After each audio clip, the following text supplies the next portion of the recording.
What are the three cornerstones of a motorcycle? The three Ps: price, performance and practicality. Perhaps, but how about style, comfort and performance as an alternative? Not every bike can combine all three, but does style have to come at the expense of comfort? Performance at the expense of practicality? Is price the only arbiter of quality?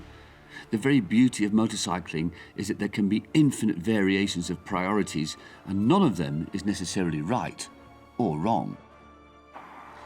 When we tested the Husqvarna Svartpilen 701, I made the claim that it was as much art as a practical mode of transport, and it did that without losing any dynamic qualities, and there were plenty of them. Comfort, however, was another matter. Which is where the Svartpilen comes in. The style is still there, but now with an added dash of practicality and therefore comfort. It's still making a bold statement, but it's just a little more subtle now. We reported on the launch of the Svartpilen 701 a few months ago, but now we're getting the chance to ride it. And my goodness, what a surprise.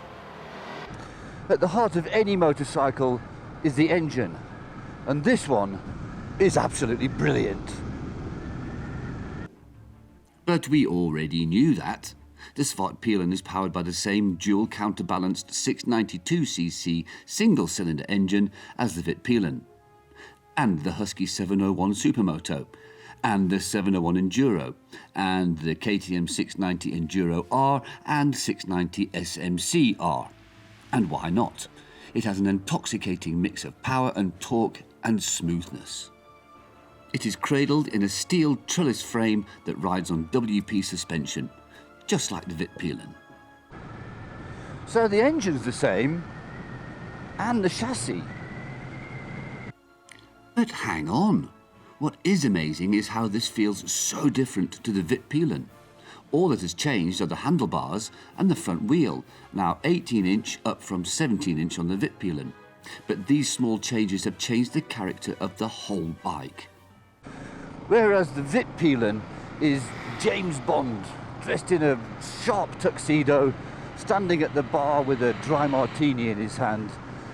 The Svartpilen is a Cockney bruiser wearing a leather jacket holding a pint of lager, and he's about to kick your teeth in.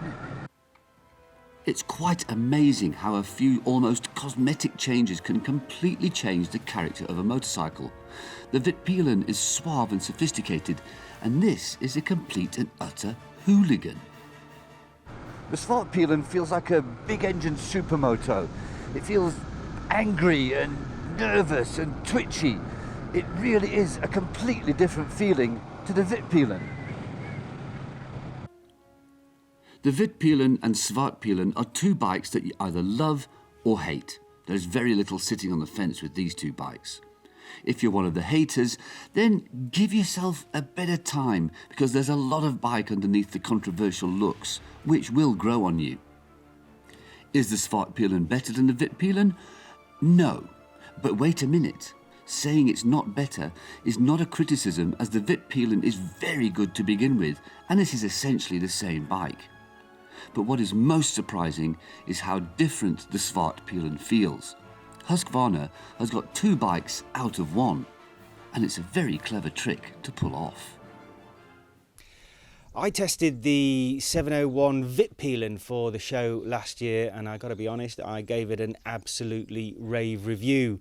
I loved its looks, which Harry even went so far as to say were possibly art. I loved its amazing chassis, and more than anything, I absolutely adored its engine. It is quite possibly, no, not quite possibly, it is definitely the best single-cylinder engine in production in the world today. Now, they both cost the same at 149,000 rand, which, to be fair, isn't cheap for a single-cylinder engine and isn't cheap for a bike that has a relatively narrow focus, especially in the Svartpilen's case. But the beautiful thing about the Svartpilen is that it becomes an everyday bike. It becomes much more practical. You can still enjoy a good old thrash down a back road. You could possibly even still take it to a track. But the more important thing is that you can use it every single day. You can go to work on it, you can go for a play, and you can still park it outside the local wine bar and look fantastic. Not quite as fantastic as the very arty Vitpilen, but really, who cares about that sort of thing? Well, other than Harry.